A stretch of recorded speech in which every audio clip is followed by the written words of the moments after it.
Bonjour à tous et bienvenue sur la chaîne, une petite vidéo pour vous dire que la traduction sur Safari arrive tranquillement sur nos appareils paumés. Ça a commencé par les Mac avec la dernière bêta et puis tranquillement ça va se déployer sur Safari sur iOS. Alors pour le moment il n'y a toujours pas la possibilité de traduire une page, vous le voyez, mais ça va venir et d'ailleurs vous le savez, si vous changez la langue et la région, vous allez pouvoir avoir la traduction. L'attente ne devra plus être très longue, en tout cas ça fonctionne déjà sur Safari sur Mac et c'est ce qu'on va voir. Donc regardez tout en haut à droite de la barre d'adresse, on a ce petit sigle et on a la possibilité de changer de langue. Lorsque je le fais, je change tout, même là où il me demande d'accepter les cookies, etc. La traduction prend une fraction de seconde et on va tout de suite tester une comparaison avec Google Traduction. Alors vous le savez, avec Google Traduction, lorsqu'on est sur une page Google, on a à traduire cette page. Le désavantage pour ceux qui utilisaient VoiceOver, c'est que des fois les pages traduites n'étaient pas lisibles, donc c'était un petit peu embêtant, pas de problème avec la version d'Apple. Donc j'ai fait pas mal de tests, globalement on comprend le sens, mais il y a encore évidemment pas mal d'erreurs, mais c'est plutôt pas mal finalement. Ici, alors on va commencer tout de suite par une première phrase, donc la question est de savoir si le président Donald Trump partit. Donc vous voyez, donc là il y a une erreur, on va voir ce que ça donne sur Google. Et pareil, à la fin de la phrase, c'est écrit en sortant de la porte. Évidemment, c'est pas ce que voulait dire l'article. Alors donc ici, c'est la même phrase traduite, mais par Google.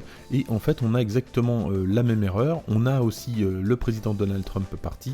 Et puis à la fin de la traduction, on a en sortant de la porte, on a donc la même erreur de traduction sur les deux textes, à croire que la traduction est la même. Dans cet article, on a un moment où on parle de au rythme le plus rapide en plus d'une décennie. Là aussi c'est une erreur, et les deux textes, que ce soit Google ou Apple, font exactement la même erreur.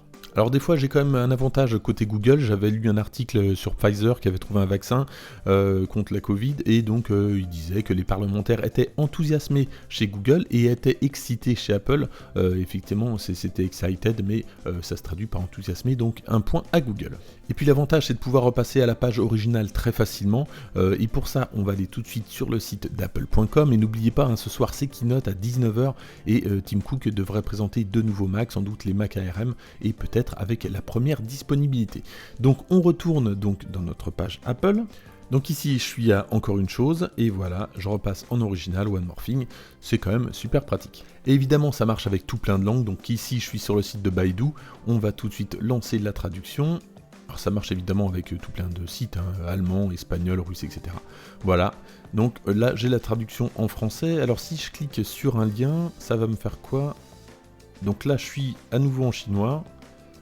Et si je relance la traduction, voilà, donc là c'est bien en français, donc moi je trouve ça plutôt pas mal. Voilà donc pour cette petite présentation, n'hésitez pas à me dire ce que vous pensez de cette traduction, si vous l'avez déjà essayé de votre côté. En attendant, moi je vous dis à très bientôt, n'hésitez pas à liker cette vidéo, à la partager et à vous abonner si ce n'est pas déjà fait. À bientôt.